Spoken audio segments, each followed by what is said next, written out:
3 मछलियां पंचतंत्र। एक नदी के किनारे उसी नदी से जुड़ा एक बड़ा जलाशय था। जलाशय में पानी गहरा होता है, इसलिए उसमें काई तथा मछलियों का प्रिय भोजन जलीय सूक्ष्म पौधे उगते हैं। ऐसे स्थान मछलियों को बहुत रास आते हैं।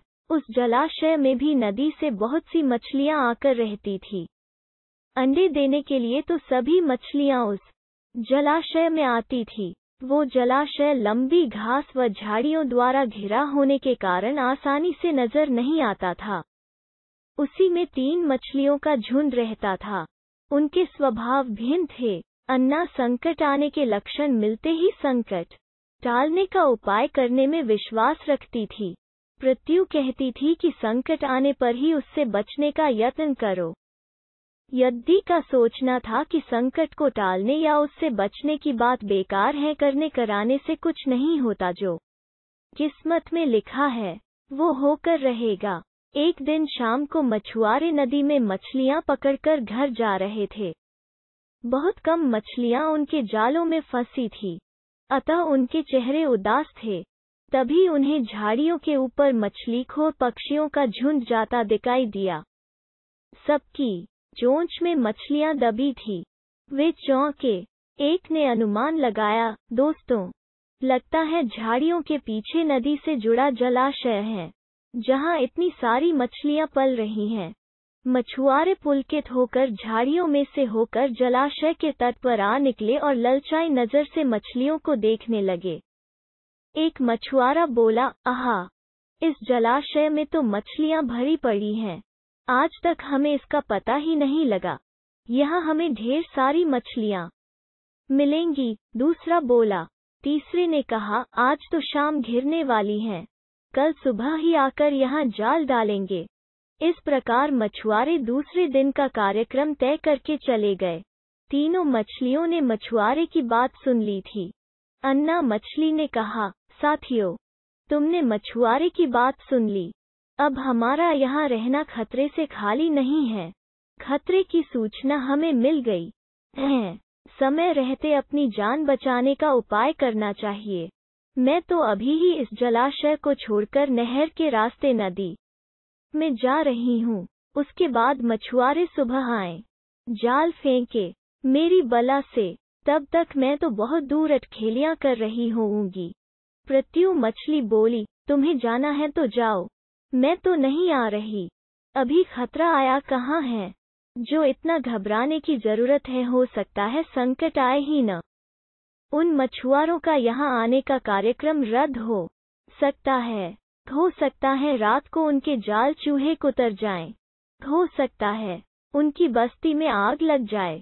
भूचाल आकर उनके गांव को नष्ट कर सकता है, या रात को मूसलाधार वर्षा आ सकती है और बाढ़ में उनका गांव बह सकता है। इसलिए उनका आना निश्चित नहीं है। जब वो आएंगे तब की तब सोचेंगे। हो सकता है मैं उनके जाल में ही न फंसूं। यद्दी ने अपनी भाग्यवादी बात कही, भागने से कुछ नहीं होने का। मछुआरों को आना है तो वो आएंगे, हमें जाल में फंसना है तो हम फंसेंगे। किस्मत में मरना ही लिखा है तो क्या किया जा सकता है। उद्धरण चिन्ह। इस प्रकार अन्ना तो उसी समय वहां से चली गई। पृथ्वी और यद्दी जलाशय में ही रही।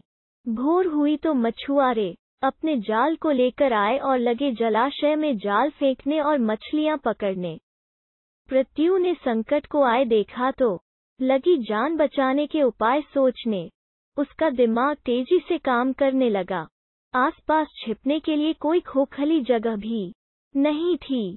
तभी उसे याद आया कि उस जलाशय में काफी दिनों से एक मरे हुए ऊदबिलाव की लाश तैरती रही है। वह उसके बचाव के काम आ सकती है। जल्दी ही उसे वो लाश मिल गई। लाश सड़ने लगी थी। पृथ्वी लाश के पेट में घुस गई और सड़ती लाश की सड़ांध अपने ऊपर लपेटकर बाहर निकली।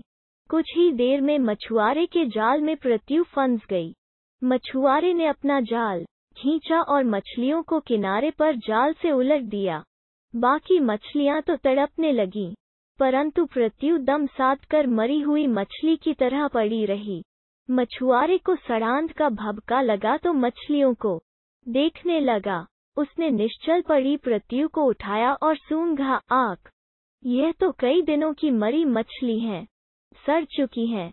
ऐसे बड़बड़ाकर बुरा सा मुंह बनाकर उस मछुआरे ने पृथ्वी को जलाशय में फेंक दिया। पृथ्वी अपनी बुद्धि का प्रयोग कर संकट से बच निकलने में सफल हो गई थी। पानी में गिरते ही उसने गोता लगाया और सुरक्षित गहराई में पहुंचकर जान की खैर मनाई। यद्यपि भी दूसरे मछुआरे के जाल में फंस गई थी और एक टोकरे में डाल दी गई थी। भाग्य के भरोसे बैठी रहने वाली यद्दी ने उसी टोकरी में अन्य मछलियों की तरह तड़प तड़प कर प्राण त्याग दिए। सीख: भाग्य भी उन्हीं का साथ देता है जो कर्म में विश्वास रखते हैं और कर्म को प्रधान मानते हैं। भाग्य के भरोसे हाथ पर हाथ रखकर बैठे रहने वाले का विनाश निश्चित है।